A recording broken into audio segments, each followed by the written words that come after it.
The time is finally upon us. The Nintendo Switch 2 is finally released, meaning the flow of time claims yet another victim. It's kind of crazy to believe how quickly it's here, since it feels like just a few months ago we knew barely anything about the system. And it's kind of hard to believe that this nearly marks the end for the Switch 1 era, though that's probably something people think after every console generation. But I still remember the build-up to the Switch 1's launch, and how it felt like there was so much going on around the system, so I really wanted to archive what it's been like this time around. So to keep this intro brief, let's go through the first week of the Switch 2's life and see if the $630 Canadian price tag is worth it. People have really been expecting the Switch 2 for quite a while now. Once even first-party games started to have issues running on the current Switch, people really started to expect an upgrade. But I still remember it being around 2021 when people were like convinced that a new system was coming any day now, with videos like Switch Pro soon or Switch 2 coming fall 2021, and it was honestly kinda crazy. And of course, all of these came with some interesting Photoshop mock-ups, showing what this supposed new system would look like. Though I do have to give some credit to these earlier mock-ups, since tragically, they may be some of the last console leaks we ever see from a pure pre-AI world. But regardless, it felt like Nintendo was taking literally any opportunity to avoid talking about a sequel to the Switch. Until one fated morning, where we got our first acknowledgement that a successor to the Nintendo Switch was on the way. But then for almost a year after this, they were announcing almost anything else but this Switch successor. One day it was a Donkey Kong expansion to the Nintendo theme park at Universal, then another they just randomly announced an alarm clock, then a month after that they announced a music streaming service. It sort of started to feel like they were dodging the system like the plague, which was at least a little bit concerning. During this time, there were also a ton of leaks. Basically everything about the hardware specs for the system leaked. Then, shortly after, full photos of the system started to leak by companies making third-party accessories. They were really having a terrible time keeping the system a surprise. Except for the system's name, which I don't actually think got leaked. Maybe because it was a bit obvious. But eventually, on some random January morning, an ominous reveal trailer was released on Nintendo's YouTube channel, and it looked exactly like the leaks did. But it did look really nice. Might be a little bit of shiny new device bias, but still. The trailer also gave us our first look at a new Mario Kart for the system, which was really interesting. I was kinda surprised that that was the first game they showed off. Though Mario Kart 8 Deluxe was the best-selling game on Switch for like 8 years straight, so it wasn't too surprising. But no further details about the system were disclosed, except for the fact that it would be backwards compatible with the Switch 1, which they had mentioned earlier. They also announced that there would be a Nintendo Switch 2 Direct on April 2nd, going over all the major details for the system, as well as Nintendo Switch 2 experiences, being events where you could try the system out early. And the following are my experiences at one of these events. I couldn't get tickets. I tried. Failing to get into one of these events, I just waited for the Direct. I even streamed it. I did not plan it out very well, though. Wait, my mic has been off! They just casually... What?! My mic's been off for the last 10 minutes. I hope I didn't miss anything important. The Direct itself mainly detailed the Switch 2 hardware, a few accessories, and some new features. Mainly Game Chat, which turned out to be what this new C button was for, which I totally called, and Game Share, which seems to just be essentially modern-day DS download play, which I'm really glad to see. Games like Mario Kart World and Donkey Kong Bonanza looked great, some third-party games were shown that looked really impressive, Deltarune and Hollow Knight Silksong were mentioned, which was like the funniest thing ever. The Direct as a whole was pretty good, but oddly they never discussed the prices of anything they showed off. But after the Direct ended, there was just silence. Confusion. Nobody knew what to think about what they'd just seen. Then came the prices. I was sitting in class scrolling through article after article talking about how expensive literally everything detailed in the Direct was. Except I knew from the beginning that I was probably still gonna try and get the system anyway. I know. Though thankfully, amidst all the chaos of pre-orders, I was able to find the page on Nintendo's website to reserve a system, so I quickly registered and sat comfortably knowing that I was probably set to get a system in time for launch day. Although, of course, it wasn't really that easy, since when the first set of emails went out, I didn't get mine. But thankfully there was a local store that still had some pre-orders available. So I initially wasn't going to talk about the launch and the things that happened on the system's release date, but I think enough crazy stuff happened that I kinda have to. There were GameStop stores in the US giving out free Red Bulls to people waiting in line, and then stapling the receipts to the box, damaging the system inside. Walmart just went and sent someone 17 cans of Pringles with their Switch 2 pre-order, and apparently some stores were just incredibly packed with people trying to get their hands on a system. My experience, on the other hand, I went to the store with my dad at midnight, waited in a line of like 8 other people, and we're on our way home in like 20 minutes. So hell yeah, I had a successful first midnight launch. So in the end, I was able to get a Switch 2. So let's talk about it. Right off the bat, the system is definitely a lot bigger than the original. I don't think photos even really do it justice. This thing is absolutely massive. And now the original Switch just feels so small by comparison.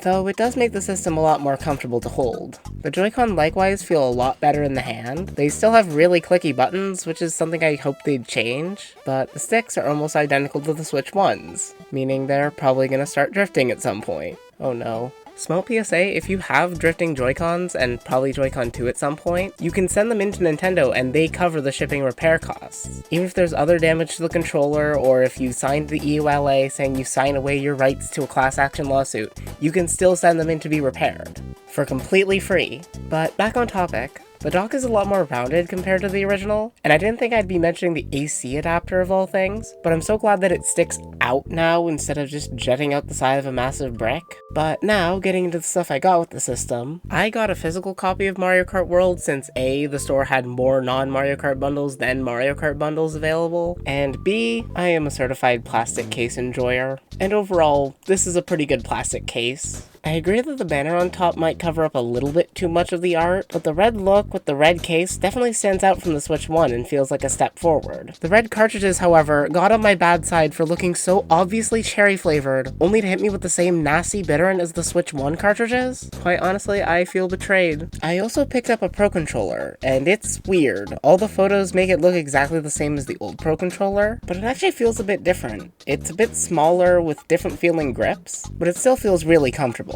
The remappable back buttons are something I didn't expect I'd use that much, but they really help to stave off having to use the claw grip method to holding a controller, so it's actually been a really helpful feature. I was also able to get the camera. I don't know why either. The picture quality is actually pretty good on it, so I expect it'll work well with things like chatting or for the games that use it. And I do find it kind of amusing that they expect us to use this thing on the go by plugging it into the top of the system and leaving it on a table or something. Like honey, I don't think so. I'm sure there'll be a WarioWare game or something that uses this thing well in the future, but for now all I can think is just what horrors these poor things will have to witness. After setting up the system, we're brought to the main menu, and it's pretty similar to the original Switches. There's still only light and dark themes, which I'm not really surprised about. All the new accessibility features are pretty nice to see, though I kinda hope they backport them to the original Switch, since it would kinda suck to see them stay exclusive to this new expensive system, instead of the almost best-selling console of all time. You can also test out new features like the camera and microphone. I don't really want to show my face, but you can use it as a cat cam. But besides that, once we put in a game card or download something from the eShop, we can finally start getting into some games.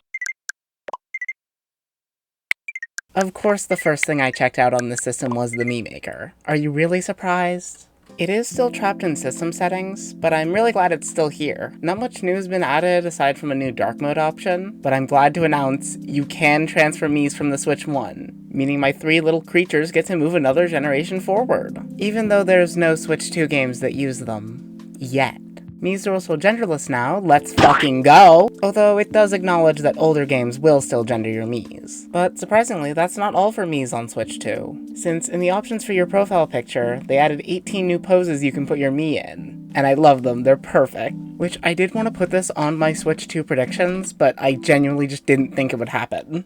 But actually getting into some games, we have the Switch 2's big defining launch title, Mario Kart World. And you can tell it's the Switch 2's big defining launch title by the fact that they charged $110 Canadian for it. Which, yeah, I know that's what everyone is harping on this game for, but seriously, seeing a triple-digit price for a video game was disgusting. But taking the price completely out of my mind to cope with my actions, how is the game itself? It's actually really good. It definitely has some flaws, but like I really like what they did to shake up the Grand Prix mode, making it much more of a rally road trip sort of thing. But another big selling point of this game was the large character roster. And yep, there sure are a lot. I don't really mind the way they're laid out. I've shown this game to some family and they got a hold of it pretty quickly. The free roam mode is interesting. You kind of just get dropped in with no explanation or starting point. And this sounds like a negative, but I was talking to someone about the game and brought that up, and all they said back was, oh yeah, kind of like Minecraft. And they were right. Games like Minecraft have thrived off of people teaching each other how the game works. And it's gotten people to discuss ideas and ask questions about what's even possible in the game. And that's exactly what they were getting at. So anyway, thanks for that random person. That was so fucking real of you.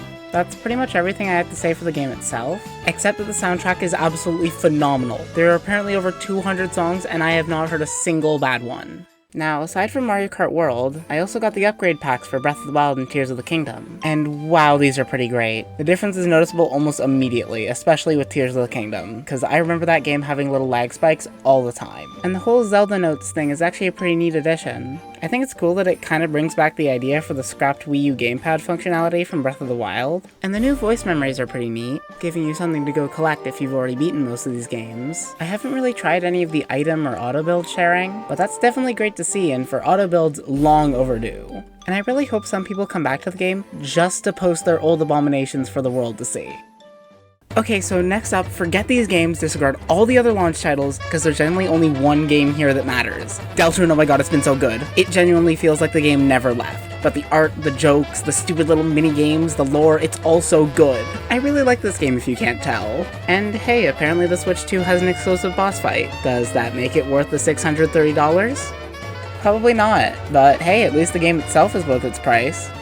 So that's about all I got for actual Switch 2 games, since I actually drew the line at spending $15 on Nintendo Switch 2 Welcome Tour. I know that's kind of a weird hill to die on after all this, but still, I've tried a couple Switch 1 games through backwards compatibility, and yeah, they definitely load a lot faster, even without any dedicated updates. I've been hearing that some games are having visual issues on Switch 2, but I don't really have anything to report on that. I haven't seen anything personally. But the games that got dedicated Switch 2 compatibility updates definitely look a lot better, in a way that backwards compatibility on Nintendo consoles is never really done. Usually they just look and run exactly the way they did on the original system, so it's kinda neat to see them try this, I guess. But the really interesting ones are the games that were updated to be compatible with GameShare, which, like I said before, is basically just a new download play. And it works great. It starts up almost immediately with no download. It is streaming the game, so the picture quality is a bit worse. Plus there's this annoying banner you can't disable. But honestly, having a feature like download play on the Switch and Switch 2 is just going to be a massive convenience going forward. And I really hope more games get updated down the line to support it. I'd love to see games like Mario Wonder, Smash Ultimate, Mario Kart 8 Deluxe, even though that's like super unlikely, maybe even new Switch 2 games as they come out. And on the topic of new Switch 2 features, I'd love to try using game chat, but I am the only person I know who was able to get a Switch 2.